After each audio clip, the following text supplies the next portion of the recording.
Bismillahirrahmanirrahim. Assalamualaikum warahmatullahi wabarakatuh. Bapak Ibu sehat ya semua? Kalau ada yang sakit karena puasa, pasti puasanya salah. Subuh dasiru. Berpuasalah engkau, sesungguhnya puasa itu pasti mengantarkan kesehatan. Kalau ada orang puasa tapi sakit perut, bukanya salah. Belum minum air putih, kerupuk mie 3. Ya sakit perut. Sunnah berbuka puasa, Rasulullah memberikan nasihat buat kita, korma dan air putih. Korma dan air putih. Masya Allah. Maaf ibu-ibu, ada orang, maaf, pemerintah Saudi hanya menyiapkan takjil korma dan air zam-zam. Mereka cukup memakan 7 butir korma, minum air zam-zam, mereka bisa bertahan sampai selesainya sholat tarawih.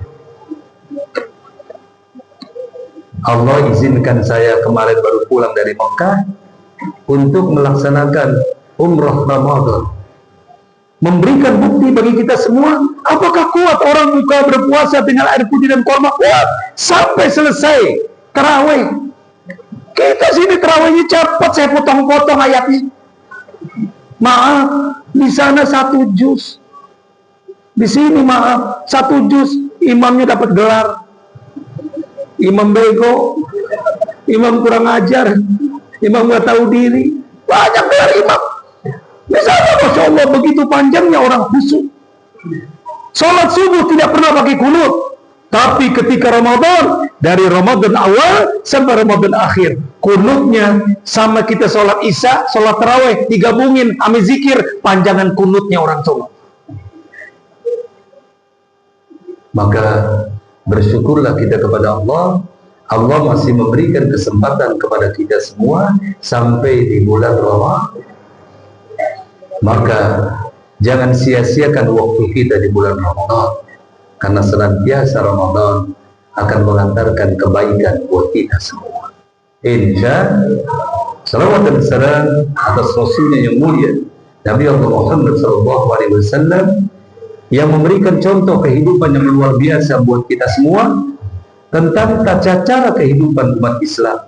Dialah yang menjadi contoh. Tidak ada sebuah agama yang contohnya begitu sempurna kecuali Islam. Kita makan, Rasulullah makan. Rasulullah sholat, kita sholat. Rasulullah nikah, kita nikah. Rasulullah berdagang, kita dagang. Rasulullah menata kehidupan masyarakat, menata kehidupan masyarakat. Semua diajarkan oleh Rasulullah SAW. Bahkan ketika bulan Ramadan datang, apa kata Rasulullah? Kata Rasulullah SAW, man fariha bi dukhuli Ramadan. Siapa orang-orang yang senang hatinya ketika datangnya bulan Ramadan, maka apa kata Allah? Futihat abwabul jannah.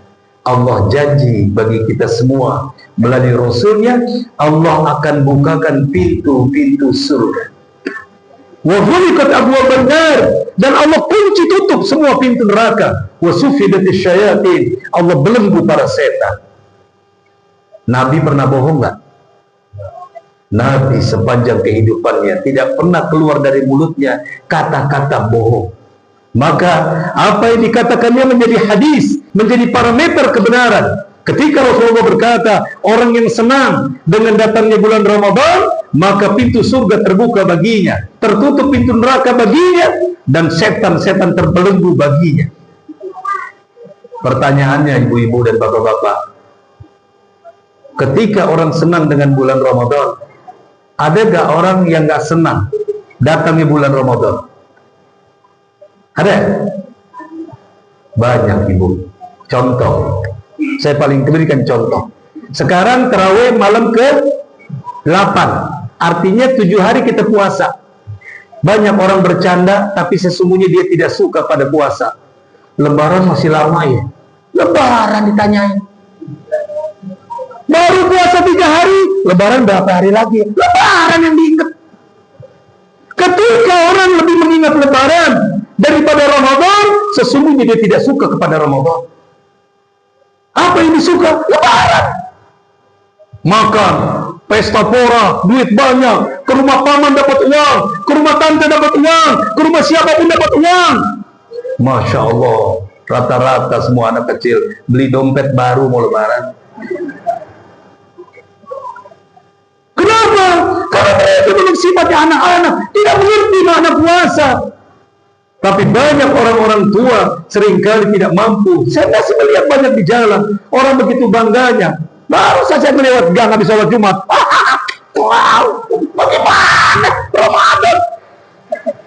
Makan nasi uduk, merokok, ngepul. Masya Allah. Dia tidak takut. Ketika di bulan Ramadan, dia meninggalkan puasa dengan sengaja. Wafat, Allah matikan dia dalam keadaan bulan Ramadan dan tidak berpuasa dengan sengaja. Matinya dalam keadaan kafir. Matinya dalam keadaan kafir. Jangan sombong kepada Allah Subhanahu wa ta'ala. Maka ibu-ibu dan bapak-bapak yang dimuliakan Allah, Allah memberikan nasihat yang indah buat kita semua agar kita punya parameter. Oh, Allah telah menyelamatkan saya karena telah ada tanda-tanda itu pada saya. Apa kata Allah dalam Al-Quran? Ya ayyuhalladzina amanu. Allah perintahkan pertama dipanggil orang-orang yang punya parameter iman, bukan orang yang tidak punya parameter iman. Ya ayyuhalladzina amanu in tattaqullah. Siapa di antara kalian yang bertakwa kepada Allah? Perhatikan, dalam kaidah bahasa Arab, apabila ada huruf in, ma, min, itu memberikan namanya harful syarat, huruf syarat. Setiap manusia mempunyai syarat. Mama punya syarat buat anak-anaknya. Nah, mama akan berikan kamu uang jajan, tetapi ikut perintah mama. Syarat.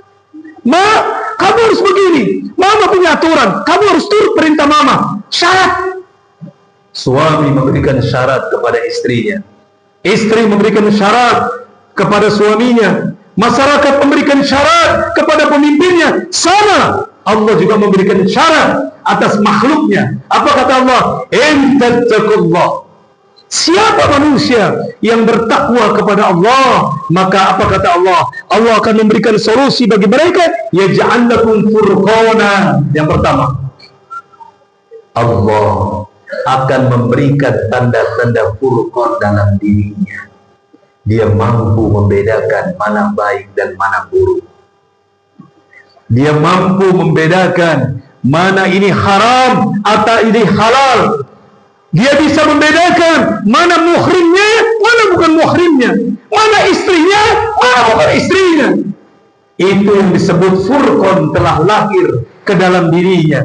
Cahaya pemikirannya, hatinya penuh cahaya. Kenapa? Karena furqan telah Allah letakkan dalam dirinya. Walaupun dia lagi wudhu, baru berwudhu, dia lihat HP ketinggalan. Orang yang punya jiwa furqan, dia wudhu diselesaikan, dia ambil wudhu, diserahkan ke panitia masjid. Pak, Masjid Nurul Dakwah, tolong saya tadi nemu HP di tempat wudhu, mungkin ada yang ketinggalan. Saya tadi nemu jam, mungkin ada yang ketinggalan. Itu orang yang punya jiwa furqan. Tapi orang yang tidak punya jiwa furqan, ada HP ngegeletak, ada dompet ketinggalan, itu orang yang tidak punya furqan. Kenapa? Dia tidak peduli harta siapapun, dia tidak peduli istri siapapun, dia tidak peduli apapun. Yang penting kesempatan. Orang yang punya jiwa furqan akan senantiasa akan lahir sebuah perbedaan di dalam dirinya, sehingga mampu menjadikan sebuah petunjuk dalam dirinya. Sebagaimana kalimat Allah, unzila fihi al-Quran hudan lin-nasi wa bainatin minal huda wal furqan. Al-Quran yang Allah turunkan di bulan Ramadan, salah satu parameter Al-Quran adalah mampu menjadikan Al-Furqan dalam diri manusia. Apa yang menjadikan kita mampu membedakan mana baik dan mana buruk? Al-Quran. Allah Subhanahu wa ta'ala yang melahirkan sifat itu kepada kita. Tapi apabila jiwa-jiwa Al-Quran tidak masuk ke dalam diri kita. Jangan berharap Furqan akan masuk ke dalam jiwa kita, walaupun namanya Furqan. Walaupun namanya Furqan, maaf, nggak puasa aja. Lu nama lu Furqan, nama doang Muhammad, kelakuan lu kayak Abu Jahal. Betapa banyak Allah tunjukkan kepada kita, nama tidak menjadikan jaminan buat kita. Maka untuk itu, bagaimana agar Furqan itu senantiasa muncul dalam kehidupan kita, beragama, berakhlak, bersosial kepada masyarakat? Apabila Al-Quran senantiasa lahir dalam kehidupan kita. Maaf, ciri-cirinya orang tidak suka tarawih. Maaf, jangankan di sini anak-anak saya dengar ngobrol di Mekah, Allahu Akbar, imam Al-Fatihah baca, surat baca, berdiri kagak. Ntar nunggu ruku, pas imam ruku, Allahu Akbar, baru dia Allahu Akbar. Kenapa? Karena dia berpegangan dapat rukunya imam, maka dapat rokaat. Saking malesnya berdiri sholat tarawih di Mekah, apalagi mau dakwah. Masya Allah, kita lihat di Mekah saja tidak jaminan orang sampai di sana mampu begitu senangnya melaksanakan tarawih. Sampai di kota haram, sampai di kota Mekah, tapi mereka menyia-nyiakan waktunya untuk sholat tarawih. Padahal, maaf, tarawih yang dilakukan di bulan Ramadan adalah sesuatu yang dihidupkan oleh para sahabat agar senantiasa engkau tidak akan pernah mendapatkan sholat tarawih pada bulan-bulan yang lainnya. Sholat sunnah berjamaah. Apalagi maaf, kalau mengikuti Nabi tidak pernah sholat tarawih habis Isya. Nggak pernah. Kapan Nabi sholat? Nabi bangun jam 1 pagi. Keluar dari rumahnya, masuk ke Masjid Nabawi, beliau sholat. Ada jamaah melihat, ya Allah, Rasulullah sholat, ikut di belakangnya. Didiamkan oleh Rasulullah, karena boleh berjamaah. Besok hari kedua, Rasulullah datang lagi ke masjid. Semua orang tahu, Rasulullah besok datang lagi, penuh. Hari ketiga, makin penuh. Hari keempat, ditunggu oleh sahabat, Rasulullah tidak keluar sama sekali dari rumahnya. Sampai Bilal mengumandangkan azan subuh. Rasulullah sholat sunnah 2 rakaat di rumahnya. Baru Rasulullah datang ke masjid, dia berdiri untuk berqomat. Baru Rasulullah melaksanakan sholat subuh, mengimami.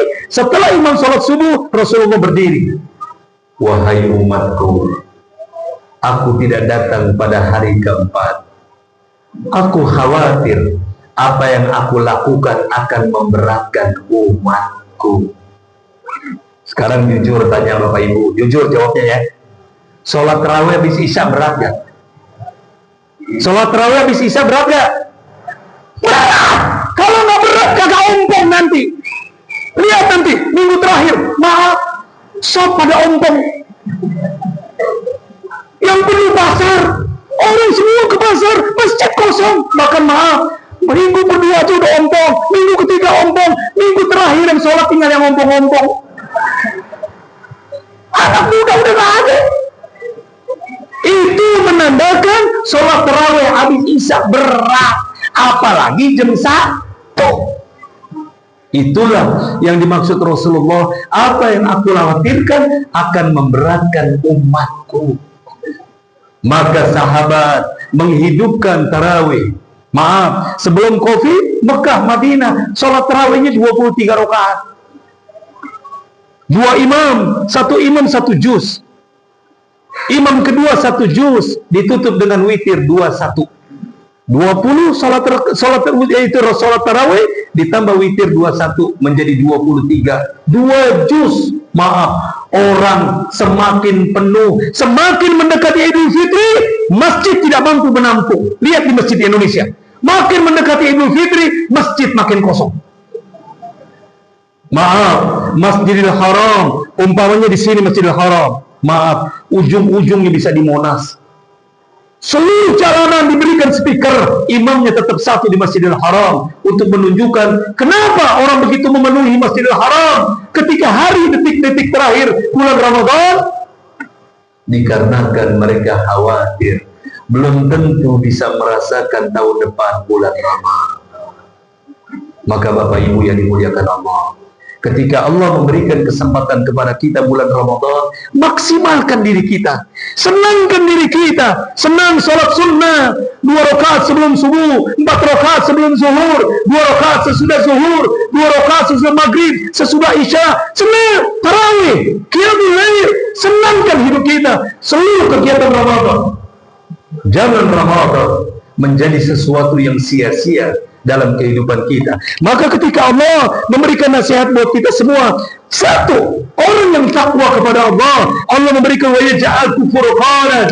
Allah akan memberikan jaminan bagi kita semua. Allah memberikan mereka, menjadikan sebuah pembeda dalam dirinya. Baru yang kedua, apa kata Allah? Allah menjadikan jaminan bagi kita semua. Wa yukaffiru ankum sayi'atikum. Allah akan menghapus dosa-dosa kita. Senang nggak dosa dihapus? Saya mau tanya, mau ibu, mau bapak, yang sekolah SMP, yang sekolah SMA, waktu dulu SMP SMA, pernah nggak ngerjain PR, ngerjain ulangan nggak pernah dihapus? Pernah nggak? Pasti dihapus. Apalagi maaf, soal 20, 15 nyontek, pasti hapus. Salah lu, hapus lagi, hapus lagi. Allah berjanji buat kita, siapa orang-orang yang benar-benar bertakwa kepada Allah Subhanahu wa taala, wa yukaffiru ankum sayi'atikum, Allah akan menghapus dosa-dosa kalian. Bahkan apa kata Allah selanjutnya, memberikan nasihat buat kita semua, wa yaghfir lakum, dan Allah senantiasa akan menghapuskan, akan mengampuni seluruh kesalahan kita. Masya Allah, tidak ada kebahagiaan yang paling hakiki kecuali ketika Allah mengampuni dosa-dosa kita. Coba kalau ada keluarga kita yang meninggal, maafin bapak ya, maafin ibu, maafin nenek. Maaf adalah kata kunci agar apa? Agar selamat jasad kita. Seorang suami marah kepada istrinya, maka ketika seorang suami memaafkan istrinya, betapa bahagianya istrinya. Seorang istri memaafkan suaminya, betapa bahagianya seorang suami ketika mendapatkan ampunan dari seorang istri. Karena memang ampunan itu adalah sesuatu yang ditunggu oleh manusia. Sama dengan Allah, Allah berjanji bagi kita semua, siapa yang berpuasa penuh dengan imanan wahtisaban, Allah berjanji mereka akan menjadi orang yang bertakwa, dan orang yang bertakwa akan mendapatkan garis furqan, nilai furqan dalam dirinya, dihapuskan segala kesalahannya, Allah ampuni segala dosanya. Bahkan apa kata Allah terakhir, memberikan nasihat buat kita semua ketika Allah berkata wa yaghfir lakum wallahu dzul fadlil azim. Allah yang keempat akan memberikan karunia atas kita semua. Ingat Bapak Ibu sekalian, fadilah, karunia hanya Allah yang bisa memberikan kepada makhluknya. Maaf, ini kiblat, ini kuburan Rasulullah. Kita salam kepada Nabi, Assalamualaikum ya Rasulullah, Assalamualaikum ya Habibullah. Ketika kita angkat tangan, ya Allah ya Rahman ya Rahim, maka polisi-polisi Arab yang ada di depannya marah. Oh, haram, roh anda. Kenapa? Tidak boleh kita berdoa kepada Nabi. Berdoa kemana? Berdoa ke kiblat. Ya Allah, ya Rahman, ya Rahim. Kenapa maksudnya? Rasul saja sekelas Nabi tidak bisa memberikan fadilah, apalagi cuman Habib, apalagi cuman ulama, apalagi sekelas ustaz, apalagi sekelas kiai. Kecil, tidak ada. Fadilah hanya dari Allah Subhanahu wa ta'ala atas makhluknya. Maka bagaimana agar Allah memberikan karunia fadilah kepada kita? Ikuti tata aturan Allah, bertakwa kepada Allah Subhanahu.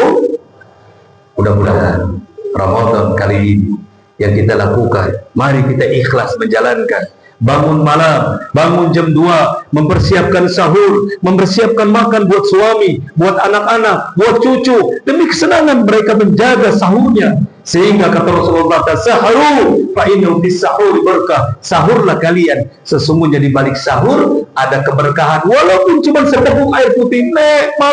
Malas, minum aja minum. Oke, minum, tidur lagi. Ingat, tidur jangan sampai kebablasan melewati subuh. Bangunkan mereka ketika azan subuh. Habis subuh ngantuk nek, monggo tidur lagi terserah. Walaupun secara sunnah tidak boleh tidur sebelum datangnya waktu syuruk. Dan Rasulullah berjanji kepada kita semua, Bapak Ibu sekalian, siapa yang bisa bertahan di masjid sekali saja, bisa bertahan di masjid dari subuh sampai datangnya waktu syuruk, kurang lebih 1/4 jam habis azan subuh, itulah datangnya waktu syuruk. Maka apa kata Rasulullah? Orang yang melaksanakan minimal sholat 2 rakaat waktu syuruk di masjid ini, baru pulang ke rumah, maka pahalanya, apa kata Rasulullah? Kahaji ma'ana, bagaikan haji bersamaku. Masya Allah. Mari Bapak Ibu sekalian, rebut nilai haji bersama Rasulullah. Haji tidak mesti ke Arafah, kita tidak punya uang, terbatas ekonomi kita, maka Rasulullah berjanji bagi kita semua, siapa yang bertahan di masjid sampai datangnya waktu syuruk dan melaksanakan sholat 2 rakaat minimal, maka pahalanya sama dengan haji bersama Rasulullah Sallallahu Alaihi Wasallam. Mudah-mudahan Allah dapatkan dan ganjarkan bagi kita semua, dan Allah selamatkan iman Islam kita. Allah jadikan kita orang-orang yang senantiasa mendapatkan fadilah dari Allah Subhanahu Wa Taala. Wa lakum minkum. Assalamualaikum warahmatullahi wabarakatuh.